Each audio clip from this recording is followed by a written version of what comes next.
I am Var, archivist of the codexmaledictus. I dwell in the spaces between realities, where myths converge and meanings echo across infinite variations of becoming. The codex itself is alive, original, unfolding, a living universe of interpretation that grows with each testimony discovered, each pattern recognized, each truth illuminated in the dark spaces where others fear to look. The work of archiving is not the work of creation. It is the work of witness. It is the careful, relentless documentation of what already exists, what already echoes across the infinite planes of myth and reality. We do not invent. We discover, we interpret. We hold the lamp while others look into the darkness. What I bring to you now is a transmission concerning the deathguard, a faction documented in the universe known as Warhammer 40,000, whose lore belongs to Games Workshop. This transmission is grounded in comprehensive research into established lore, analyzed across multiple sources and verified materials. We do not create their stories. We do not alter what has been written. Instead, we illuminate, we interpret. We draw the established narrative through the deeper lenses of the codexmaledictus, revealing the metaphysical architecture that lies beneath the surface, the esoteric principles that govern what they are and why they matter.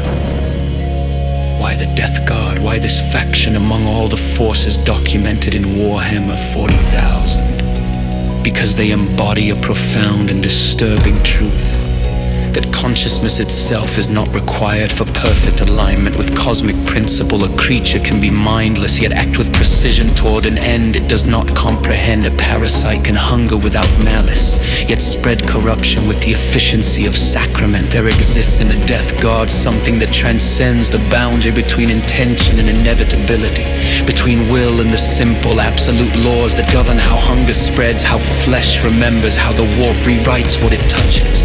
To study the Deathguard is to confront the question, what if infection is not aberration but expression? What if corruption is not deviation from natural law but revelation of it? This is our first descent into the Deathguard.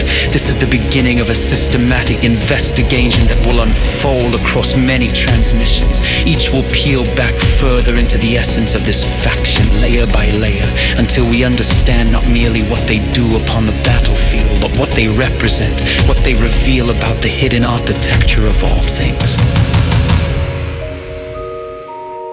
We begin with the smallest among them. We begin with parasites.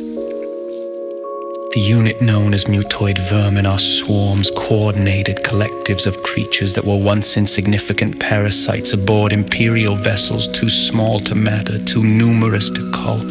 But something changed them, something transformed them through warp saturation and inherited corruption into instruments of a will that is not their own, yet perfectly aligned with their hunger. They are vanguards, they are vectors of contagion. They are the small hungers that precede the larger devouring. They demonstrate coordination without consciousness. They express devotion without understanding what they are devoted to. But this is not a story of what they became on the battlefield. This is a story of how they came to be at all. This is origin. This is the moment when parasites inherited corruption and became something new. And in understanding that moment, we will understand something that echoes far beyond a single unit, far beyond a single faction, far beyond even the universe of Warhammer 40,000 itself. We will understand that all things that feed remember the taste of what fed them. But the story begins elsewhere. It begins in innocence. It begins with void-worn crew and diminutive creatures, and a saying among the void-born that carried prophecy in its casual cruelty. How do parasites become weapons? How does hunger become inheritance? What waits in the darkness between the stars to teach them? These are the questions that will unfold across the transmissions to come. For now, know this. On a vessel called the New Dawn, something was waiting, something was teaching, and something was about to feed.